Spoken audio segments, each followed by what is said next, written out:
With the newly released trailer, it has compacted a lot new information about this game into a 3-minute short trailer. Some of the detail might have been overlooked or missed. I will be analyzing everything you might have missed or overlooked in the trailer. Armed wrestling minigame. It looks like we can expect to see all types of different minigames. Anything from wrestling with your fellow pals and strangers, to even fishing and relaxing. Can actually break and steal NPC's equipment mid-fight. For this instant, Macduff knocked someone's helmet off. You can see a quick little icon that lets us either take or equip the plated helmet. You can use destructible environment to your advantage. The game also seems to have a ton of your classic red explosive barrels, so use them to your heart's content. Similar to Ghost of Tsushima, it seems that Macduff uses a resolve bar each time he uses up a special move or an ability. Usually, to refill it you either have to kill or damage enough enemies to gain more of it. There will be likely different types of way to obtain more resolve bar in the game and such. It seems there will be different types of arrow types, for example multi-shot and explosive arrows. You can expect all kinds of small quests from bounty boards. For example, there's one where you have to retrieve a lost sheep. Red Dead's 2 bounty crime system. It looks like crime and such will be a thing in this game. You won't automatically get a bounty as soon as you commit a crime. Unless of course if a guard sees it, then yes, you will get a crime bounty. Otherwise you'll get a spotted notification where you could either kill or stop witnesses from reporting you. It's like we can steal wagons and even capture wild horses and leave them in a stable for our profits and such. Cooking seems to be a big part of this game, giving you a variety of different stats and health boosts. It also looks like we're able to combine food for different effects.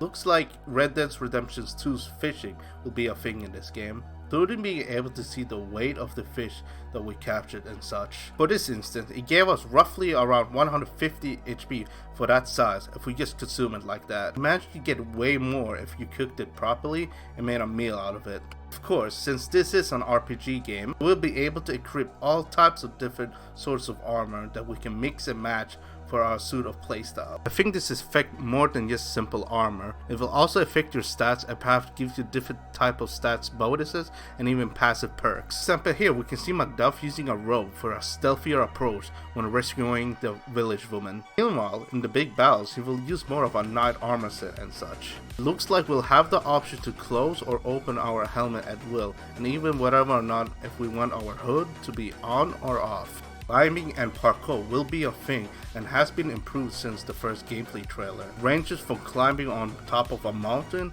or as simple as just climbing on top of a tree or buildings. You seem to be able to pet pretty much any animal that you'll come across. Being able to play a flute to attract your own little mouse army. Kusa to even Final Fantasy 16 QuickTime events. Seems like during certain boss fight there will be a quick little QTE that we can participate in. Massive world. In case the game wasn't big enough with its massive biomes, frosty cold mountains, hot desert, a vast ocean and islands. You even get to explore the skies with their own puzzles to discover. A heavy inspiration from Zelda Tears of the Kingdom. Even do a skydive and enter a shadow form to glide all over the place. There also seems to be different types of ways to traverse the skies, from using portals to hot air balloons to even riding a dragon.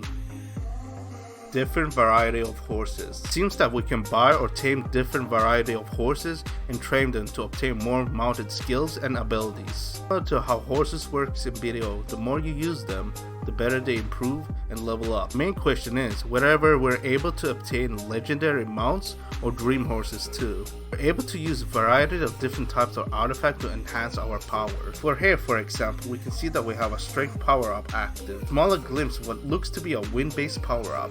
The game is set in a medieval setting, so we can also expect to fight dwarven-like mechanical robots, tanks, and even mechanical dragons shown in the trailer. The environment around us is very interactive. For example, here we can see him traverse through bushes and fallen trees. In the earlier trailer, we can see him climb on top of a mountain and even use rope/grappling hook to swing around. The game seems to be completely open and free from loading screens, following the model of Black Desert. Also seems to be able to enter pretty much any building that we want.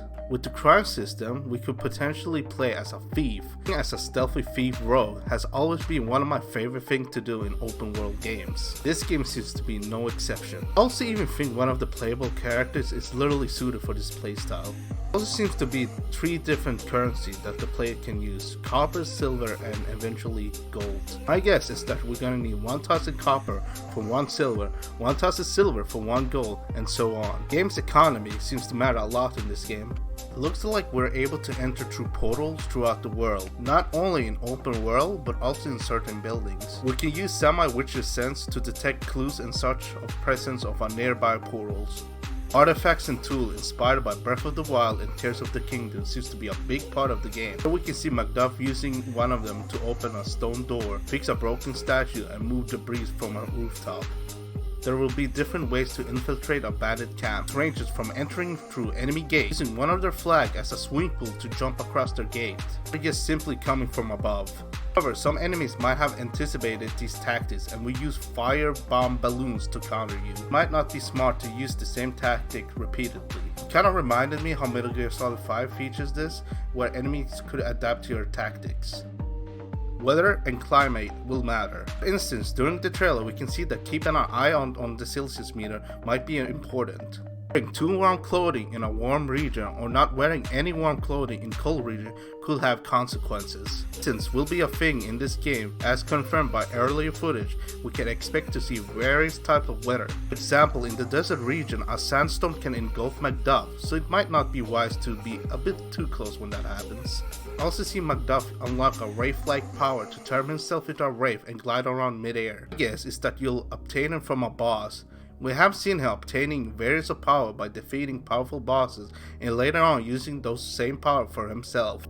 Castle sieges and raid will be a big part of the game. We will be able to use all kinds of siege equipment to infiltrate enemy bases and castles, either by solo or with a band of mercenaries by your side. Here we can see a glimpse of Macduff using a cannon to destroy an enemy gate before the cannon itself gets destroyed. Other weapons such as flintlock and musket also seems to be present in the game, but I don't know for sure if Macduff himself can use them. I do see one of his companions specializes in using them. Weapons won't be the only means of attack. We will be able to use all forms of grabs and wrestling moves to our advantage. Devs have stated that they have taken a lot of heavy inspiration from wrestling, MMA, and Taekwondo when it comes to grabs and techniques. Anyways, I think these were the most important highlighted things in the trailer. Let me know if I missed anything and what you guys thought of the trailer. If you guys have any questions, feel free to ask in the comment section. If you guys did like the video, please feel free to like and subscribe to my channel, where I will make more videos about this game and bring you the latest news on this game. Until then, I'll see you guys later.